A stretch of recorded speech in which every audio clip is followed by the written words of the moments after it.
Hello guys, welcome back to my YouTube channel Standout Classes. So today I'm going to continue हमारा chapter 1 of statistics which we had started yesterday only and last class में मैंने आपको basic revise करवाया था guys कि क्या होता है माइक्रो में, इकोनॉमिक्स के क्या कॉन्सेप्ट्स होते हैं।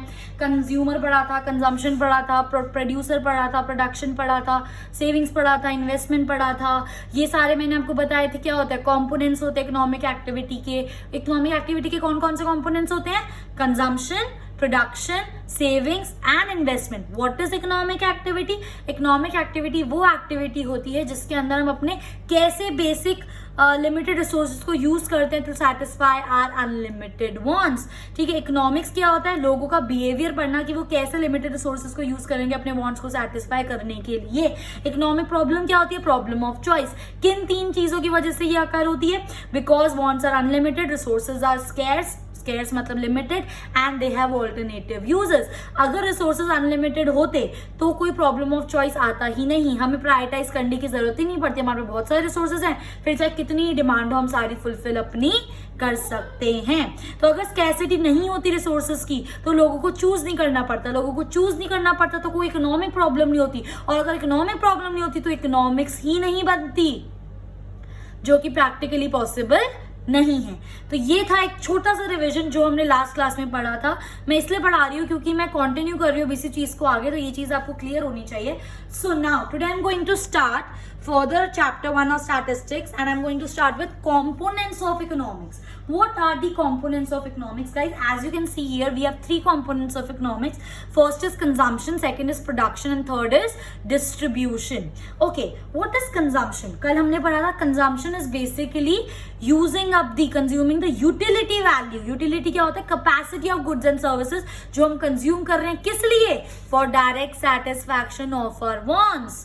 Right, that is consumption. Now, अब क्या होता है कंजम्पशन में? How consumer use their limited resources to satisfy their unlimited wants. मतलब इसमें भी हम लोग कंज्यूमर का बिहेवियर स्टडी कर रहे हैं। कल मैंने आपको एग्जांपल दिया था एक बच्चे का, वो 100 रुपए लेके जाता है, 2 20-20 वाले चिप्स ले लेता है, वो एक कोक ले लेता है, वो पिज्जा नहीं ले पाता है, तो उसके पास लिमिटेड रिसोर्सेज है, तो वो कैसे उनको यूज कर रहे हैं अपनी वांट्स को फुलफिल करने के लिए, कैसे वो अपनी वांट्स में प्रायोरिटाइज कर रहे हैं कि भाई सबसे पहले मैं क्या करूं क्योंकि मेरे पास रिसोर्सेज इतने से हैं। तो उस बिहेवियर के कंज्यूमर के उस बिहेवियर को स्टडी करना कि वो कैसे अपने लिमिटेड रिसोर्सेज को यूज कर रहा है अपनी वांट्स को सेटिस्फाई करने के लिए, is known as consumption theory. आ रही है मेरी बात समझ कि कैसे कंज्यूमर यूज कर रहे हैं अपने limited resources to satisfy their unlimited wants. Thus to study this behaviour of the consumer, ये कंज्यूमर का बिहेवियर पढ़ने के लिए this study is known as consumption theory. Clear? Moving on to second component of economics, that is production. अब obviously बात है, production consumer से तो रिलेटेड नहीं है, प्रोडक्शन किससे रिलेटेड है? प्रोड्यूसर से रिलेटेड है। अब एक बहुत लॉजिकल और जनरल बात सोचो कि प्रोड्यूसर क्या प्रोड्यूस करना चाहेगा? वो चीज वो प्रोड्यूस करना चाहेगा जिसकी मार्केट में डिमांड होगी। सही बात है, बिल्कुल। पर कंज्यूमर बिल्कुल मिलियनेयर या अंबानी या कोई ऐसा तो है नहीं कि उसके पास अनलिमिटेड रिसोर्सेज हैं। अंबानी जी के पास ही बहुत पैसा है, बट तब भी उनके पास इतनी चीज है कि वो सब कुछ प्रोड्यूस नहीं कर सकते, वरना आज की मार्केट में सारी चीजें अंबानी जी भेज रहे होते। समझ रहे हो मेरी बात? तो प्रोड्यूसर के पास भी रिसोर्सेज इतने से होते हैं, तो अब उसको ये सोचना है कि मैं इन रिसोर्सेज से ऐसी क्या चीज प्रोड्यूस करूं जिससे उसको प्रॉफिट सबसे ज्यादा हो और उसकी कॉस्ट ऑफ प्रोडक्शन कम हो। आ गई ना थ्योरी वहीं पे कि कैसे एक प्रोड्यूसर अपने लिमिटेड इनपुट्स, रॉ मटेरियल या रिसोर्सेज को यूज कर रहा है वो चीजें प्रोड्यूस करने में जिसमें उसकी कॉस्ट ऑफ प्रोडक्शन कम हो और उसका प्रॉफिट ज्यादा हो। तो इस बिहेवियर को जब हम कंज्यूमर के प्रोड्यूसर के पढ़ रहे हैं, this is known as production theory. आई मेरी बात समझ? हाउ प्रोड्यूसर चूज, कैसे चूज कर रहा है द गुड, कि उसे कौन सा good which they will produce will give them maximum profit and low cost, कि कैसे एक प्रोड्यूसर वो गुड चूज करे प्रोड्यूस करने के लिए, क्योंकि वो सारे गुड नहीं प्रोड्यूस कर सकता क्योंकि उसके पास क्या है? Limited resources. तो वो कैसे वो गुड प्रोड्यूस करे जिससे उसकी प्रॉफिट ज्यादा और कॉस्ट कम हो। तो उसी का ये बिहेवियर पढ़ने के लिए this theory is known as production theory. आ रही है मेरी बात समझ? लास्ट आती है हमारी distribution theory. Which is very important. मतलब डिस्ट्रीब्यूशन थ्योरी इतनी इंपॉर्टेंट नहीं है, बट जो उसके अंदर का मैटर है it is very important. Economics के बच्चे को ये चीजें तो पता होनी ही चाहिए. ठीक है, डिस्ट्रीब्यूशन कि कैसे डिस्ट्रीब्यूशन पढ़ के हमें पता चल रहा है कि हम कुछ डिस्ट्रीब्यूट कर रहे हैं. क्या डिस्ट्रीब्यूट कर रहे हो भाई? इनकम. ठीक है, so how income generated in the process of production is distributed among the factors of production. बार बार पढ़ लो इस वर्ड को, factors of production, factors of production, factors of production. ये क्या होता है मैं अगले 2 मिनट में आपको बताने वाली हूँ, और ये चीज पता होनी चाहिए. अभी भी काम आएगी, आगे चैप्टर्स में हर जगह. माइक्रो में इतनी बार फैक्टर्स ऑफ प्रोडक्शन यूज होने वाला है. ठीक है, तो फैक्टर्स ऑफ प्रोडक्शन 12th में इतनी बार यूज होने वाला है, बिजनेस में भी यूज होगा. इसको दिमाग में बिठा लेना अपने आराम अच्छे से, बिल्कुल जिसे कहते हैं. ठीक है, अभी 2 मिनट बताती हूँ. उससे पहले मैं डिस्ट्रीब्यूशन थ्योरी आपके साथ डिस्कस कर रही थी. डिस्ट्रीब्यूशन का मतलब होता है कि कैसे. अब देखो, जो प्रोड्यूसर है वो कुछ प्रोड्यूस कर रहा है. अब वो प्रोड्यूस करके अपने घर में तो रखेगा नहीं, प्रोड्यूस करके वो मार्केट में जाके उसको सेल करेगा. फिर जब वो उसको सेल करेगा तो उसको उसके सेल करने के बदले में पैसे मिलेंगे. उस पैसों में से वो क्या करेगा? ऑब्वियस ही बात है, उसने प्रोडक्शन करने के लिए लैंड यूज करा होगा, लेबर यूज करा होगा. ठीक है, एक तरीके से समझाती हूँ मैं आपको. ठीक है, सबसे पहले मेरी बात सुनो. फैक्टर्स ऑफ प्रोडक्शन क्या होते हैं गाइस? बहुत ध्यान से. 4 फैक्टर्स ऑफ प्रोडक्शन होते हैं. एक होता है लैंड, एक होता है लेबर, एक होता है कैपिटल, और एक होता है एंटरप्रेन्योर. एंटरप्रेन्योर बोल लो, एंटरप्राइज बोल लो, कुछ भी बोल लो. ठीक है, हम ये मान के चलते हैं कि इन 4 फैक्टर्स ऑफ प्रोडक्शन के बिना कोई भी प्रोड्यूसर कुछ प्रोड्यूस नहीं कर सकता. लैंड के बिना वो क्या करेगा? कहाँ प्रोड्यूस करेगा? लेबर, सारी चीजें खुद तो नहीं कर सकता, लेबर तो चाहिए. कैपिटल, बिजनेस स्टार्ट करने के लिए पैसा तो इन्वेस्ट करना ही पड़ेगा. और एंटरप्राइज है, एंटरप्रेन्योर का मतलब जो मैनेज करते हैं. एंटरप्रेन्योर्स कौन होते हैं गाइस? एंटरप्रेन्योर्स वो होते हैं जो सारी चीजों को मैनेज करते हैं, सुपरवाइज करते हैं. उन लोगों को बोलते हैं हम एंटरप्रेन्योर्स. ठीक है, सो इन 4 फैक्टर्स ऑफ प्रोडक्शन के बिना कोई भी प्रोड्यूसर कुछ भी प्रोड्यूस नहीं कर सकता. अब अगर कोई आपका प्रोड्यूसर है, वो कुछ प्रोड्यूस कर रहा है, मार्केट में सेल कर रहा है, उसको जो इनकम मिल रही है, अब वो सारी अपनी जेब में नहीं रख सकता. उस इनकम में से उसको इलेक्ट्रिसिटी बिल भरना पड़ेगा. जो लैंड पे वो काम कर रहे हैं, उस लैंड पे उसको क्या देना पड़ेगा? रेंट. अभी ये मान के चलो उसका लैंड खुद का नहीं है. ठीक है, तो लैंड का क्या देना पड़ेगा उसको? रेंट. लेबर को उसको क्या देना पड़ेगा गाइस? वेजेस. कैपिटल, जो डिफरेंट लोगों ने उसके बिजनेस में कैपिटल इन्वेस्ट करी होगी, उस पर उसको क्या देना पड़ेगा? इंटरेस्ट. Interest, INTREST. ठीक है, तो उसे क्या देना पड़ेगा? इंटरेस्ट. एंड एट लास्ट जब जो पैसे उसके पास आए, अर्निंग्स हुई, उसमें रेंट, वेजेस, इंटरेस्ट देने के बाद जो भी कुछ बच जाता है वो उस बंदे का, क्योंकि एंटरप्रेन्योर तो वही है, वही सारी चीजें मैनेज कर रहा है. किस लिए कर रहा है? वो समाज से अगले तो नहीं कर रहा, उसे भी कुछ चाहिए, तो बच जाएगा. तो उसको क्या बोलेंगे? इस पार्ट को प्रॉफिट. नहीं आई बात समझ? ध्यान से समझो मैं क्या बोल रही हूँ. मैं बोल रही हूँ एक प्रोड्यूसर को अगर कुछ भी प्रोड्यूस करना होता है तो उसको 4 चीजें, that is factors of production चाहिए. इन चारों के बिना वो प्रोडक्शन नहीं कर सकता. उसको लैंड, लेबर, कैपिटल, एंटरप्रेन्योर चाहिए ही चाहिए. आई मेरी बात समझ? अब जब वो इन फैक्टर्स को यूज कर रहा है, इन फैक्टर्स को प्रोडक्शन में यूज कर रहा है, तो कुछ तो देना पड़ेगा इनको रिटर्न में. तो जो उसके पास अर्निंग्स होती है उसमें से लैंड को, वो क्या, लैंड की इनकम क्या होती है? रेंट. अब इसका ये मतलब नहीं आप लैंड को जाके रेंट दे रहे हो, मतलब जिस ओनर से, उस लैंड के ओनर को आप रेंट पे करोगे, जिससे आपने लैंड रेंट पर लिया है, तो ओनर ऑफ द लैंड को आपको क्या देना पड़ेगा? रेंट. जो लेबर आपकी फैक्ट्री में काम करने पड़ रहे हैं उनको क्या देना पड़ेगा? आपको वेजेस. जिन लोगों ने आपके बिजनेस में कैपिटल इन्वेस्ट करी उस पर आपको क्या देना पड़ेगा? इंटरेस्ट. और जो आपका, अब आप खुद भी तो गिनोगे ना, फ्री में ये तो नहीं है, अर्निंग्स होगी, सबको दे दिया, काम खत्म. बिजनेस कर रहे हैं, अपने फायदे के लिए कर रहे हैं, तो वो पैसे जिसमें से रेंट, वेजेस, इंटरेस्ट सब कुछ दे दिया, जो बच गया आपके पास, दैट इज योर प्रॉफिट. आई मेरी बात समझ? So this is known as factors of production. बिल्कुल ध्यान से करना. ठीक है, सो इसी थ्योरी को, यही होती है डिस्ट्रीब्यूशन थ्योरी, की जो आपकी इनकम जनरेट हुई मतलब प्रोडक्शन प्रोसेस, हम प्रोडक्शन करा, सेल करा, तो उससे जो हमें इनकम मिली उसका पार्ट हम किस में डिस्ट्रीब्यूट कर रहे हैं, फैक्टर्स ऑफ प्रोडक्शन में। कैसे डिस्ट्रीब्यूट कर रहे हैं, रेंट दे रहे हैं लैंड को, वेजेस दे रहे हैं लेबर को, इंटरेस्ट दे रहे हैं कैपिटल को, और बचा कुचा प्रॉफिट हम खुद एंटरप्रेन्योर रख रहा है। So this distribution of income among the factors of production is known as distribution theory।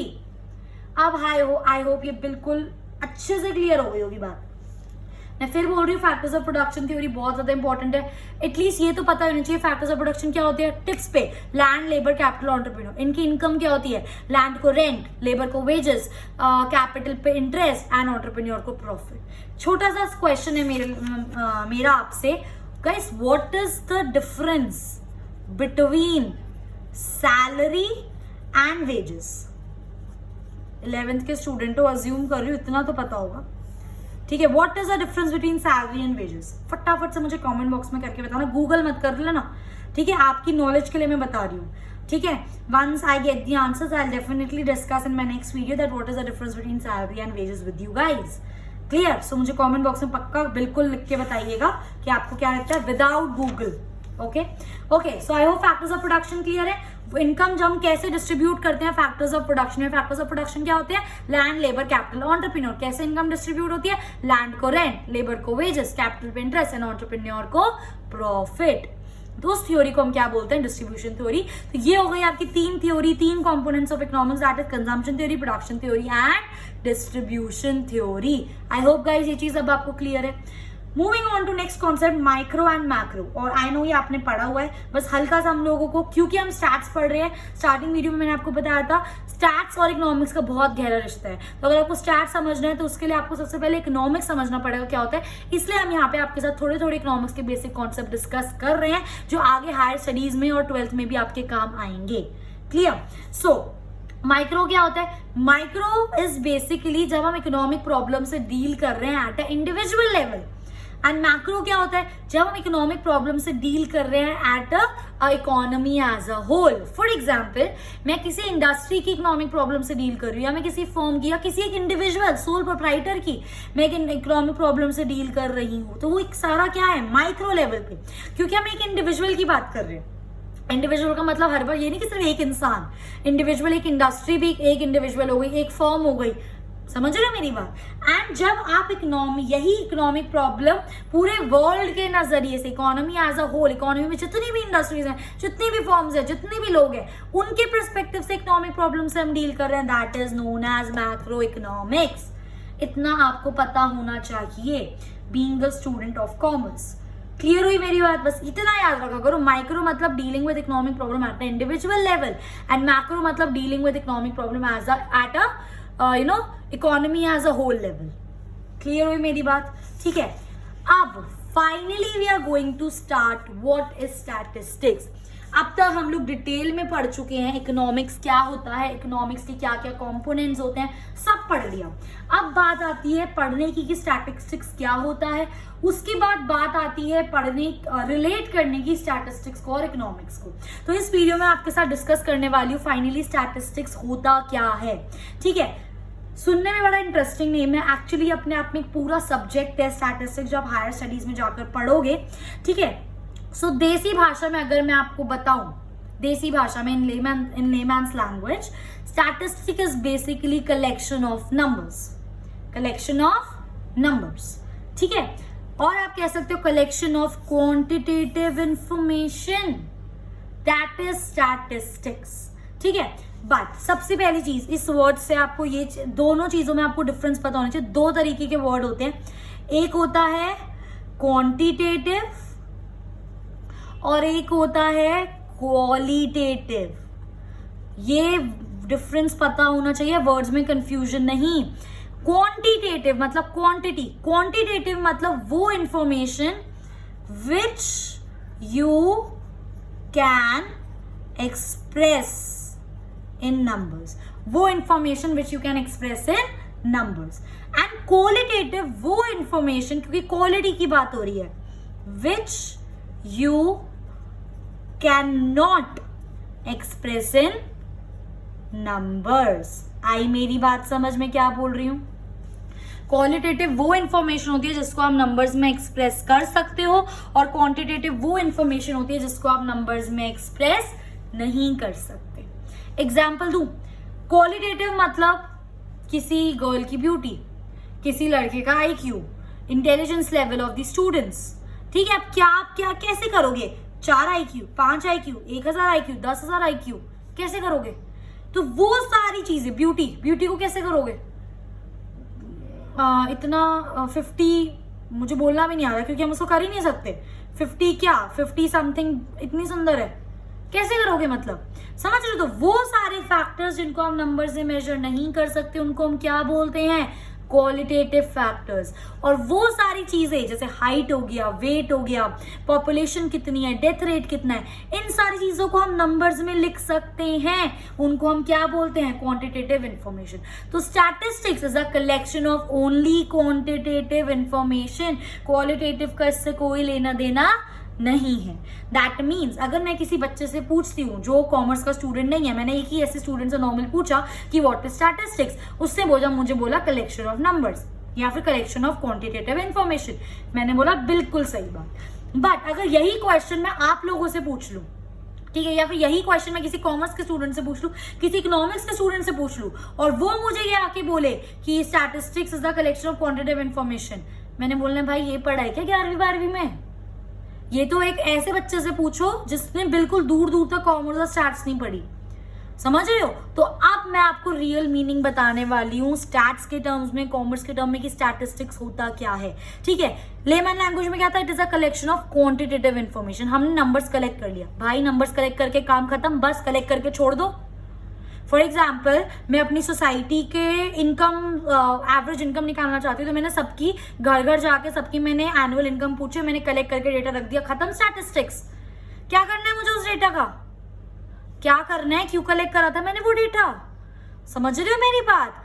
तो स्टैटिस्टिक्स इंक्लूड कुछ स्टेप्स। सबसे पहला कलेक्ट करा डेटा, कलेक्शन ऑफ डेटा, बिल्कुल कर लिया डेटा कलेक्ट। उसके बाद अब मैं उस डेटा को ऑर्गेनाइज कर रही हूँ, या तो मैं उस डेटा को असेंडिंग ऑर्डर में अरेंज कर रही हूँ कि भाई इतने घर से लेकर इतनी इनकम थी, इतनी इनकम थी, इतनी इनकम थी।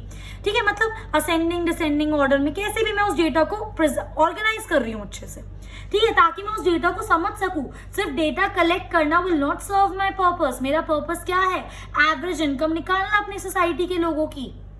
समझ रहे हो मेरी बात? सो कलेक्ट करूंगी, फिर मैं उसको ऑर्गेनाइज करूंगी, फिर मैं उसको प्रेजेंट करूंगी। प्रेजेंट मतलब ग्राफ्स के फॉर्म में, पाई चार्ट्स के फॉर्म में, किसी डायग्राम के फॉर्म में। क्योंकि एक डेटा मैं आपको लिख के दे दूं या एक डेटा मैं आपको बार ग्राफ की फॉर्म में बना के दे, तो कौन सा डेटा आप फटाफट से अंडरस्टैंड कर सकते हो। ये एक ह्यूमन नेचर है कि हम किसी भी डायग्राम को देख के फटाफट से डेटा एनालाइज कर सकते हैं एज कंपेयर टू लिखे हुए डेटा से। क्योंकि मेरा अल्टीमेटली पर्पस क्या था? डेटा कलेक्ट करना, कुछ कंक्लूजन निकालना है मुझे, एवरेज निकालनी है। तो उसके लिए पहले मैं डेटा कलेक्ट करूंगी, फिर मैं उस डेटा को ऑर्गेनाइज करूंगी ताकि मैं उसको अच्छे से पढ़ सकूं, समझ सकूं, फिर मैं उसको प्रेजेंट करूंगी ताकि मेरी और क्लैरिफिकेशन मिले, फिर मैं उसको एनालाइज करूंगी, स्टडी करूंगी डिटेल में। अच्छा, इस घर की इतनी इनकम है, इतने लोग रहते हैं, ये इनकम है, इतने अर्निंग मेंबर्स हैं, एंड देन फाइनली मैं इंटरप्रेट करूंगी। एनालाइज का मतलब होता है स्टडी करना, इंटरप्रेट का मतलब होता है कंक्लूजन फाइनल निकालना। इसको बोलते हैं स्टैटिस्टिक्स। कल को अगर कोई आपसे पूछता है कि स्टैटिस्टिक्स क्या होता है, ये मत बोलते ना collection of numbers known as statistics. Statistic involves various steps. It includes collection of data, then organizing it, presenting it, analyzing it, and then finally interpreting it. This is known as statistics. आ रही है मेरी बात समझ? और ये इसी order में चलेगा। कभी आप ये पहले कलेक्ट कर लो, फिर इंटरप्रेट कर लो, फिर प्रेजेंटेशन लिख दो, फिर एनालिसिस लिख दो, फिर ऑर्गेनाइज लिख दो। भाई पागल हो? पहले कलेक्ट करोगे, फिर उसको ऑर्गेनाइज करोगे, फिर उसको प्रेजेंट करोगे, फिर ही उसको पढ़ सकते हो और फिर ही उसका कंक्लूजन निकाल सकते हो।